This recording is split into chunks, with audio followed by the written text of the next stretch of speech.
sea en nuestras vidas. Te damos gracias por esta oportunidad de la predicación, Señor, que seas tú hablándonos a través de tu palabra. Te damos gracias en Cristo Jesús. Amén. Como para enmarcar un poquitico más lo que acabamos de leer, estamos en un episodio, en un pasaje en el que después de haber pasado lo del día de Pentecostés, cuando Pedro hizo su primera predicación en el mundo, ¿sí? Y a raíz de eso vino el Espíritu Santo, los ungió a todos y fueron muchos los convertidos, como 3,000, cosas así. Eso ya había pasado. Ahora ellos Pedro y Juan iban a orar al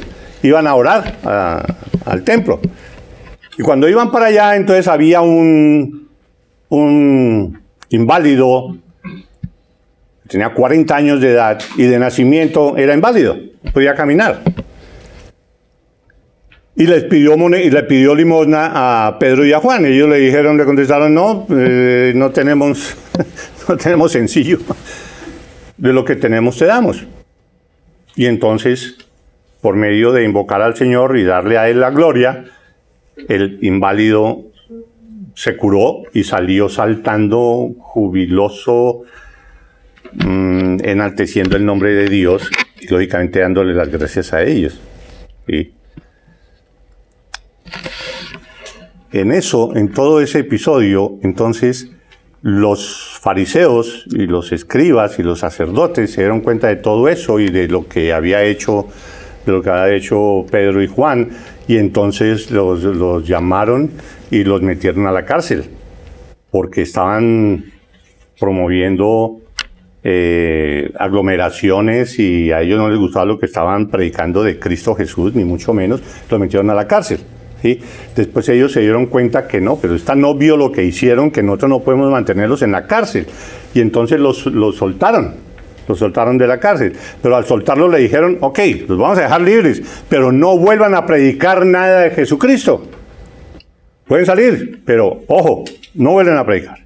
Entonces ellos salieron y fueron a donde todos los demás de la iglesia, o todos los demás, porque la iglesia hasta ahora se estaban formando, fueron a donde estaban todos sus conocidos y discípulos que habían estado con Cristo y demás, y les contaron lo que había pasado. ¿Sí? ¿Recuerdan?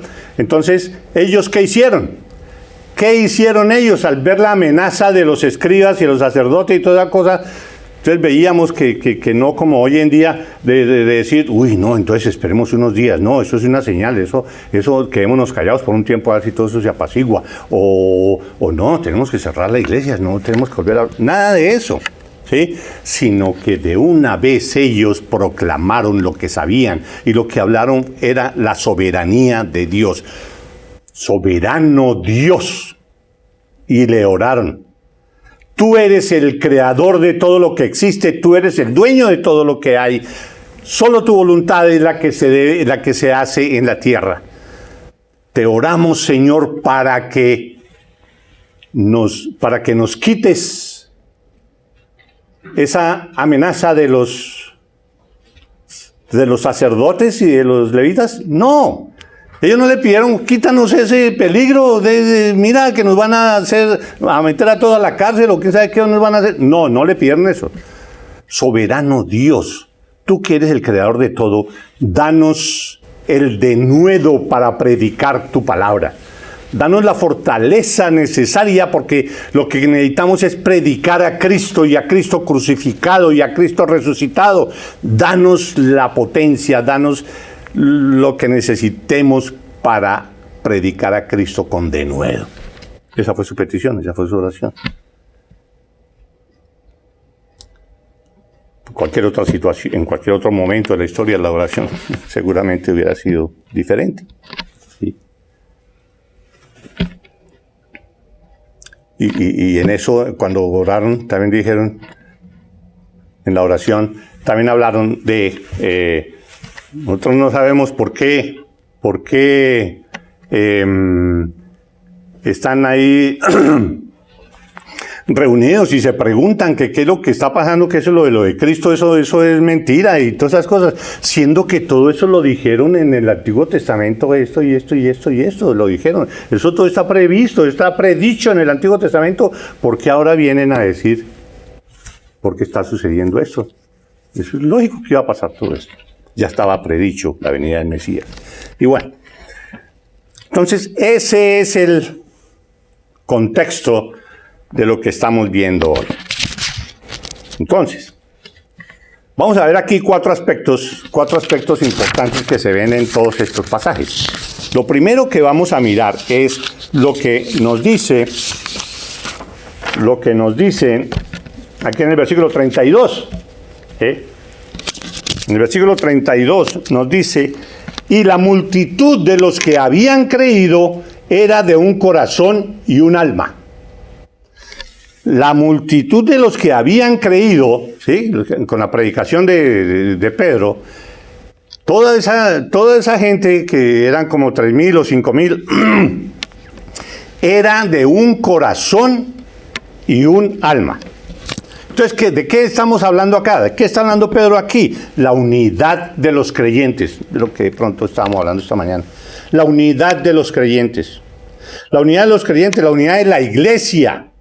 En ese momento, la iglesia hasta ahora una acción incipiente, ¿no? Estaba naciendo, apenas había esos 3,000 o 5,000, ni siquiera se había dicho todavía la primera vez la palabra iglesia, en este contexto, ¿sí?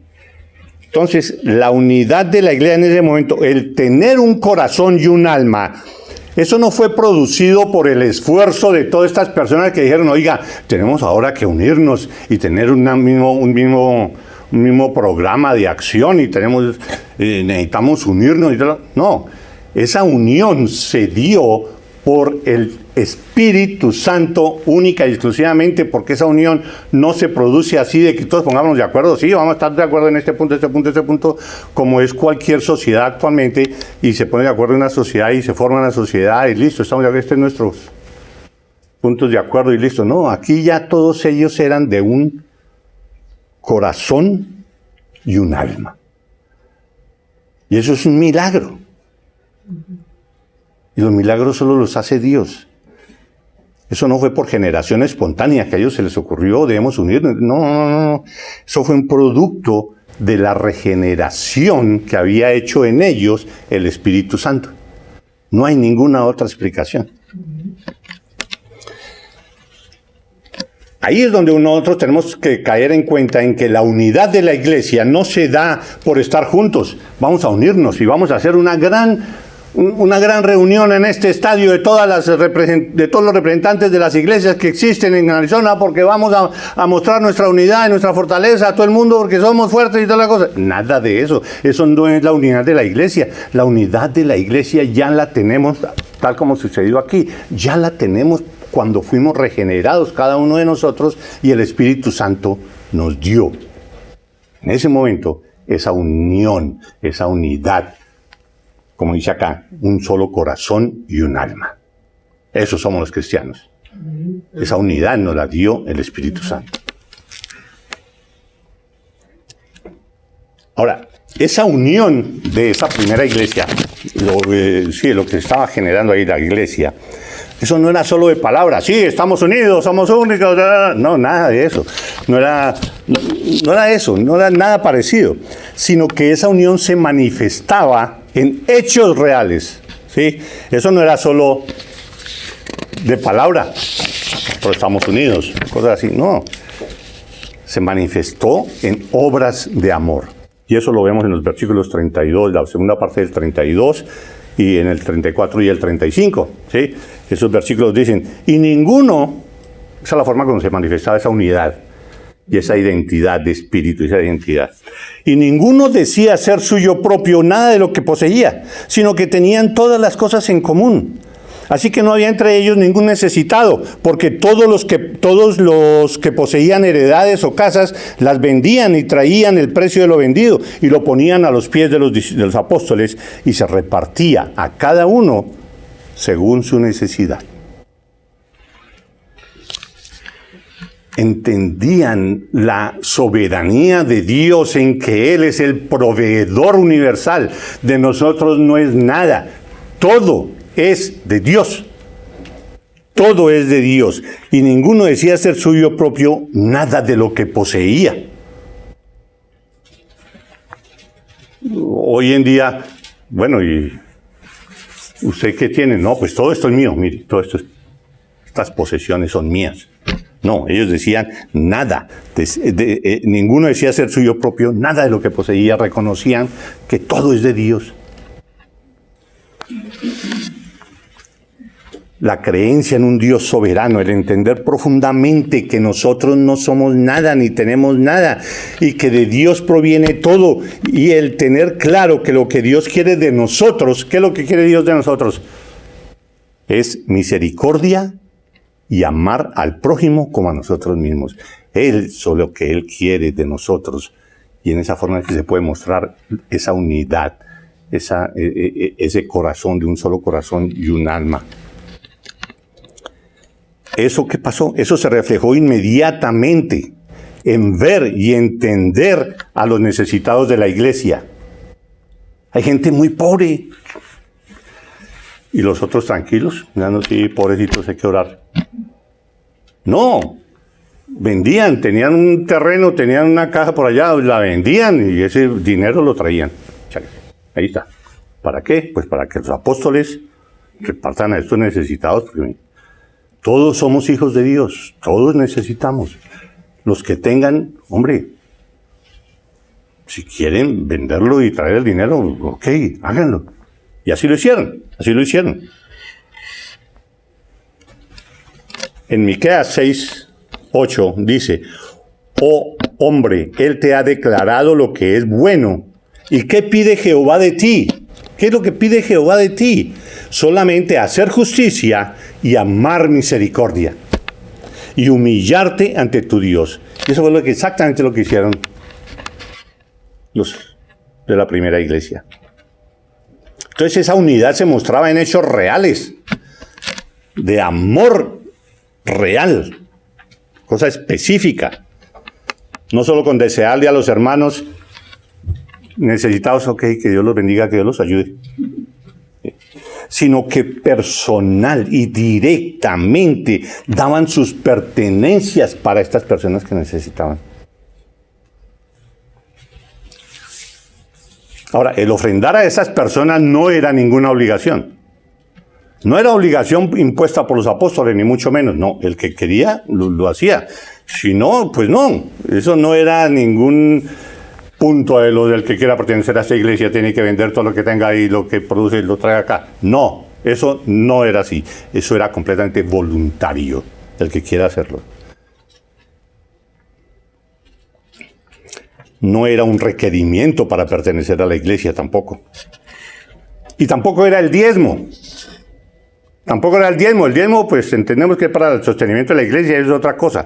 Esto es una ofrenda y debemos tener en cuenta esa diferencia. Una cosa es el diezmo, una cuestión que es obligatoria de acuerdo a los parámetros de Dios, es obligatorio, ¿sí?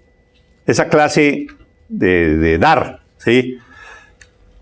Para el ministerio, para la iglesia, para el reino de Dios, ¿sí? Pero lo otro es una ofrenda que es para los hermanos. Entonces, esa ofrenda es diferente a lo del diezmo. Cuando Pablo habla de que nosotros debemos dar con alegría y con liberalidad, ahí está hablando de una ofrenda. Él no está hablando de dar con liberalidad lo que quiera para el diezmo. No, es una colecta que estaba haciendo Pablo para llevarle dinero a los creyentes en Jerusalén que estaban pasando una crisis. Y cuando dice que recolectar los dineros, que recolectan el primer día de la semana para que cuando yo llegue, entonces ya esté recogido, ok, se recogieron las ofrendas.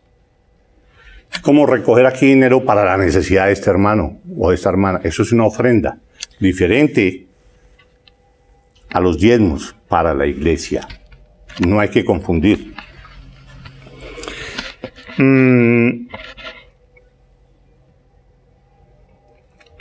O sea, en general la ofrenda es un acto de amor. Es un acto de amor para satisfacer la necesidad de alguien. Para eso es una ofrenda. Y ellos lo estaban haciendo. Y vendían, traían y ponían lo que vendían a los pies de los apóstoles. Ahora, en el versículo 33 hay algo que hay que hacer notar. Dice el versículo 33, y con gran poder los apóstoles daban testimonio de la resurrección del Señor Jesús, y abundante gracia era sobre todos ellos. Hay que resaltar eso. El tema principal de la predicación apostólica fue la resurrección del Señor Jesús. O sea, la predicación de la salvación lograda en Jesucristo por medio de ese acto redentor del que ellos fueron testigos directos. Y eso era lo que predicaban, lo que ellos vieron, la vida de Jesús, su juicio, su crucifixión, su resurrección. Eso es lo que. Y también hablaban de su ascensión. ¿Y qué obtenían por predicar eso? ¿Qué obtenían por predicar a Cristo Jesús? ¿Qué era lo que obtenían? Es lo que estamos leyendo ahí específicamente. Y abundante gracia era sobre todos ellos. Dios derramaba su gracia sobre ellos porque estaban predicando lo que deberían predicar y lo que nosotros todos debemos predicar. Predicar a Cristo y a Cristo crucificado y a Cristo resucitado. ¿Queremos gracia? Prediquemos a Cristo resucitado y vamos a tener gracia. Así como Dios se la estaba regando, derramando a todos los apóstoles por predicar. Obtenían gracia.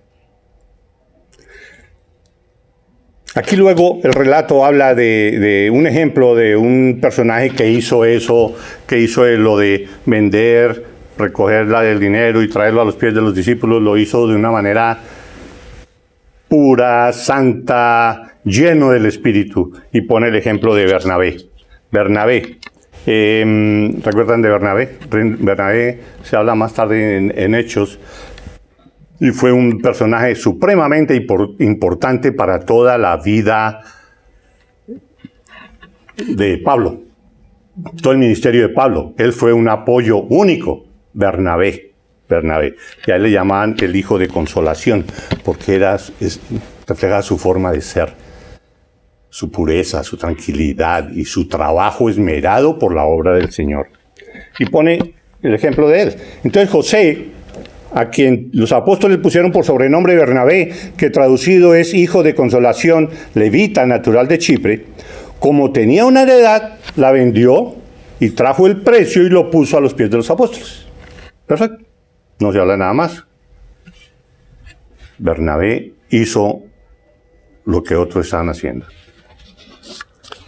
Pero luego viene la parte del pasaje que difícilmente un evangelista en una campaña usaría para atraer a las personas a la iglesia, para atraer a las personas a Cristo. Difícilmente alguien usa ese pasaje. Pero sucedió y toca predicarlo, y toca hablar de él. Porque si está en la Biblia, pues toca predicarlo. Y ese pasaje es donde nos habla de la hipocresía en la iglesia, de la mentira en la iglesia. Y ver qué hace Dios con eso. Cómo actúa Dios con la mentira y con la hipocresía en la iglesia. Entonces, pues el pasaje pues, es larguito, pero lo repito para que ya encuadrado entre lo que hemos hablado, tengamos la idea completa. Pero cierto hombre, acaban de hablar de Bernabé, todo hizo perfecto, todo muy bien, lleno del Espíritu, hizo lo que tenía que hacer. Pero cierto hombre, llamado Ananías, con Zafira su mujer, vendió una heredad y sustrajo del precio, sabiéndolo también su mujer, y trayendo solo una parte, la puso a los pies de los apóstoles. Y dijo Pedro: Ananías, ¿por qué llenó Satanás tu corazón para que mintieses al Espíritu Santo y sustrajeses del precio de la heredad? Reteniéndola, ¿no se te quedaba a ti? Y vendida, ¿no estaba en tu poder? ¿Por qué pusiste esto en tu corazón? No has mentido a los hombres, sino a Dios has mentido. Al oír Ananías estas palabras, cayó y expiró, murió. Y vino un gran temor sobre todos los que lo oyeron. Y levantándose los jóvenes, lo envolvieron y sacándolo lo sepultaron. Pasado un lapso como de 3 horas, sucedió que entró su mujer, no sabiendo lo que había acontecido. Entonces Pedro le dijo, dime, ¿vendisteis en tanto la heredad? Y ella le dijo, sí, en tanto. Y Pedro le dijo, ¿por qué convinisteis en tentar al Espíritu del Señor? He aquí, a la puerta, a los pies de los que han sepultado a tu marido, y te sacarán a ti. Al instante, ella cayó a los pies de él y expiró. Y cuando entraron los jóvenes, la hallaron muerta y la sacaron y la sepultaron junto a su marido. Y vino un gran temor sobre toda la iglesia y sobre todos los que oyeron estas cosas. Es impresionante cómo Dios, digámoslo así, y el Espíritu Santo, y Dios, o sea Dios, ¿cómo incluye este episodio dentro de la Biblia? En un momento en que la iglesia está empezando, ¿sí? Está aflorando, e incluye semejante episodio acá. Cualquier otra persona que esté con el mismo pensamiento de impulsar el nombre de Cristo, de establecer la iglesia, de llamar a la gente y toda la cosa, de lo que menos se ocurriría era incluir este pasaje. Oiga, alguien que hizo lo que les habían dicho que vendieran y trajeran el dinero, lo hicieron y los mató Dios. ¿Quién va a querer entrar a esa sociedad? ¿Quién va a querer entrar a una iglesia de esas?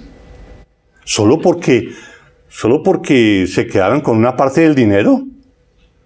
O sea que tenemos que vender todo y el que no venda todo lo que tiene, entonces Dios lo mata.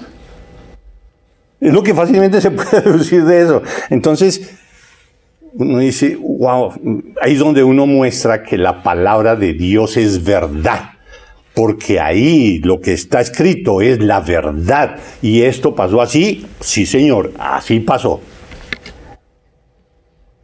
¿Qué se extrae de ahí? Vamos a mirar. ¿Qué sale de ahí? De ese episodio. Eso primero que nos muestra es el carácter santo de Dios. Dios no acepta nada menos que la verdad. Dios no acepta ninguna mentira. Detesta la hipocresía y la mentira. Wow, pero si no lo hago, entonces ¿me mata? Pues ahí está diciendo, él lo hizo, al menos con Ananías y Zafira. Lo hizo, lo mató. ¿Y lo mismo entonces hará conmigo? No necesariamente, pero él lo hizo. ¿Qué está mostrando ahí? Su santidad. Para él, la hipocresía contra el Espíritu Santo no se puede soportar. Eso es temor. ¿Deberías tú temerle a Dios con un relato de estos? Tenemos que distinguir el temor reverencial. ¿Cuál es el temor reverencial? Ese temor que le da uno ante algo espectacularmente poderoso, suficiente, magnífico, majestuoso. A uno le da, wow. Eso es temor reverencial ante lo perfecto, ante la verdad, ante todo lo justo. Eso da temor porque yo soy pecador y yo no soy nadie. ¡Wow! Pero aquí no era eso lo que sentían ellos. ¿Sí? Ellos están aterrorizados, tenían miedo. ¿Sí? Terror porque el aplicar su justicia perfecta, cuando quiere, puede causar la muerte. Miedo. Y vamos a mirarlo más tarde, esa reacción de las personas. Ahora, eso que acabamos de leer es un ejemplo pues, muy práctico, muy de la hipocresía de los cristianos. Una pareja que quiso fingir que eran muy espirituales para impresionar a los demás, para siempre andar así en la iglesia. Es que yo sí traje, yo vendí todo y traje todo el dinero. Quisieron posar como muy espirituales, diciendo mentiras. ¿Qué querían en última? Pues inflar su vanidad y su orgullo. Pero es que es una mentira, no importa, una mentirita. Al fin y al cabo es nuestro dinero. Que nada. Aparentemente ellos eran cristianos. Aparentemente ellos eran creyentes. Porque en el versículo 32 dice, estaban dentro de la multitud de los que habían creído. Al menos dice eso. ¿Sí? Si eran salvos o no, eso no lo sabemos nosotros exactamente. Eso solo lo sabe Dios. Pero al menos estaban dentro de los que dice la Biblia que habían creído, según el pasaje. Entonces, el acto que cometieron ellos en sí mismo no fue pecaminoso. En sí mismo no fue pecaminoso. Estaban dando para las necesidades de la iglesia. Hombre, vendo esta casa en $100,000. Ok, voy a dar 80,000. Perfecto, bienvenido. Ok, listo, muy bien, gracias. Todo muy bien. El acto en sí no era pecaminoso. Pero lo que todo indica ahí, el relato, es que ellos habían prometido dar el 100% de eso. Y eso era lo que se habían comprometido. Y así lo esperaban todos. Pero Dios le dijo a Pedro, ellos no están dando todo, ellos están guardando una parte. ¿Era obligación para ellos dar todo? No. Ellos podrían haber dado 80%, o lo que fuera. Pero era de haber dicho, oiga, vamos a vender esa propiedad, yo creo que la vendemos en 100, vamos a traer 80. Perfecto, ok, vaya y venga. Pero ellos dijeron, vamos a traer todo. Después, cuando llegaron a la iglesia y les preguntaron, ¿por cuánto fue que vendieron? ¿Vendiste la propiedad, Ananías? No, pues por 80.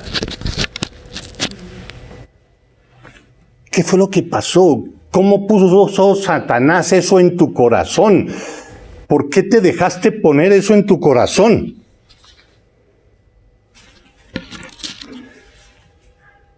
Y ahí nos damos cuenta, es lo que hay en tu corazón, lo más importante. Y una persona que no sea regenerada no puede tener un corazón puro. Se distorsionó todo el mensaje de Cristo con esa mentira. Nadie te está obligando a dar nada. Si no quieres, no des nada. No importa, está bien. Pero ¿para qué dices voy a dar todo lo que me paguen y no lo das? Eso es una mentira ante el Espíritu Santo. Y solo por eso, por esa hipocresía y esa mentira, Dios los mató ahí mismo, a los dos. No hicieron como Bernabé. Bernabé estaba lleno del Espíritu Santo y vendió y está el dinero sin ningún problema.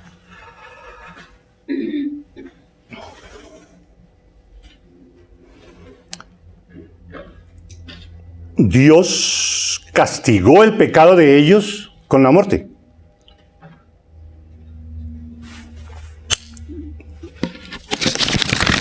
Rápido.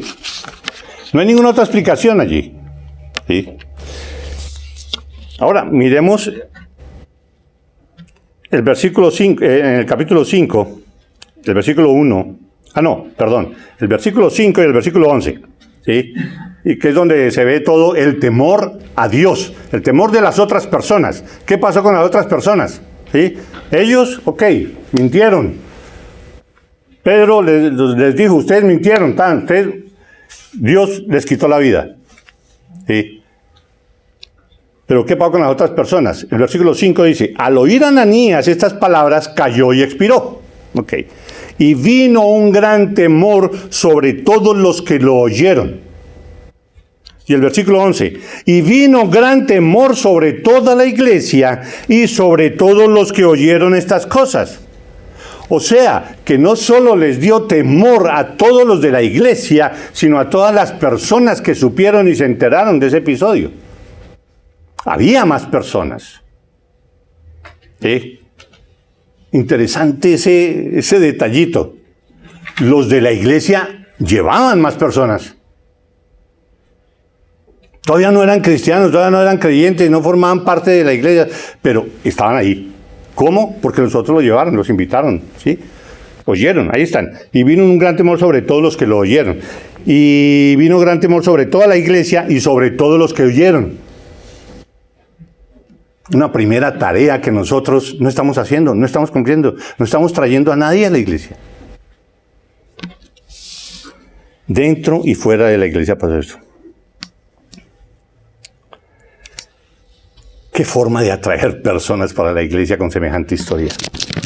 ¿Quién va a querer unirse a una iglesia donde por una mentira lo matan a uno? Pero en todo esto, lo que hay que resaltar es estos atributos de Dios, que los ve uno claramente. Ve uno su soberanía, ve uno su poder, ve uno su santidad. No acepta nada. Y odia, detesta el pecado. Y su justicia. Que así actúa Dios. Siempre, cuando alguien peca, cuando alguien dice una mentira, entonces le quita la vida. No, no es eso. Dios detesta el pecado. Para Él el pecado es algo demasiado serio que nosotros no le hemos dado el verdadero valor a eso y lo tratamos muy livianamente. Seguiremos pensando nosotros que nuestros pecados, esos pecadillos de nosotros, esas mentiritas, no son graves para Dios. Después de leer esto,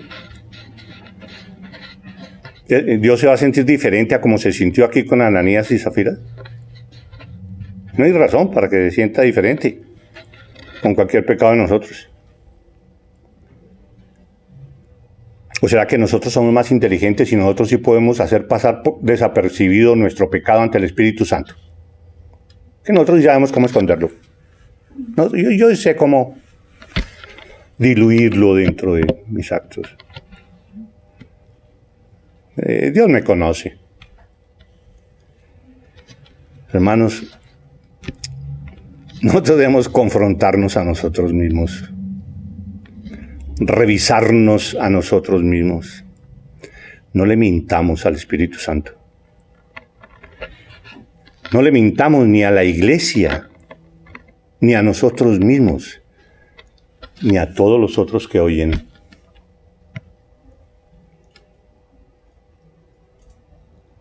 Si nosotros estamos aquí en la iglesia, como la frase esa o la canción esta que dice, amémonos de corazón y de labios no fingidos. ¿Se acuerdan de la canción? Muy bonita. Todo esto no quiere decir que así va a castigar Dios al que cometa un pecado aquí. Que va a morir. Se habría acabado la iglesia. No existiría la iglesia en el mundo. No existiría.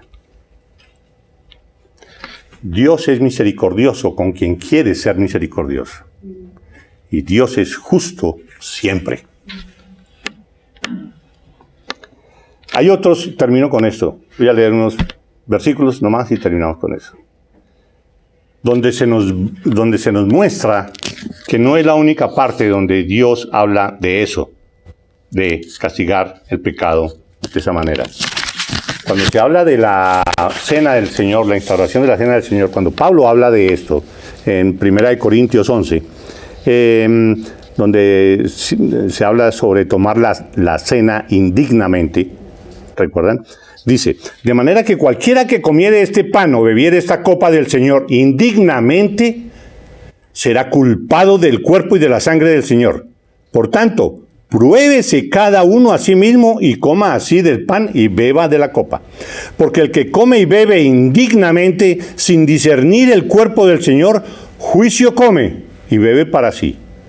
por lo cual hay muchos enfermos y debilitados entre vosotros, y muchos duermen. Por tomar la cena indignamente, muchos duermen, y este dormir es que ya murieron. Si pues nos examinásemos a nosotros mismos, no seríamos juzgados. Mas siendo juzgados, somos castigados por el Señor, para que no seamos condenados con el mundo.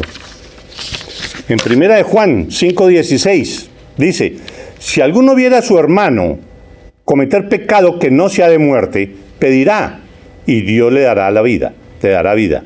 Esto es para los que cometen pecado que no sea de muerte. Hay pecado de muerte, por el cual yo no digo que se pida, ni siquiera. 1 Pedro 3:10 dice, porque el que quiere amar la vida y ver días buenos, refrene su lengua de mal, y sus labios no hablen engaño. Si no refrenamos nuestra lengua de mal, y nuestros labios hablan engaño, es lo que vamos a obtener. No vamos a ver días buenos. No vamos a ver más días. Y por último, 1 Pedro 4:17. Porque es tiempo de que el juicio comience por la casa de Dios. Y si primero comienza por nosotros, ¿cuál será el fin de aquellos que no obedecen al Evangelio de Dios? Si Dios actúa de esa manera con los de su iglesia, ¿cómo va a actuar con los que no son de su iglesia? Y esa es la urgencia de que nosotros demos a conocer eso a los que no son de la iglesia. Dios tiene un plan para ti. Mandarte al infierno por la eternidad. Si tú no vienes a sus pies en arrepentimiento y fe, y recibes a Jesucristo como Señor y Salvador. Si te arrepientes verdaderamente de tus pecados. Arrepentirse no es solo sentirse mal. No es solo sentir esa culpa. No es solo eso. Arrepentirse es no volverlo a hacer. Arrepentirse es dar la vuelta, es darle la espalda al pecado y poner los ojos en Jesús. Vamos a orar. Padre, gracias por tu amor, tu misericordia, tu bondad. Gracias por tu palabra. Te damos gracias, Señor, y te oramos, Señor, que tu palabra no pase en vano por nosotros, Señor, sino que nos transforme y nos impulse a tener ojos solo para ti. Ponemos nuestras vidas en tus manos y te damos gracias. En Cristo Jesús. Amén. Amén.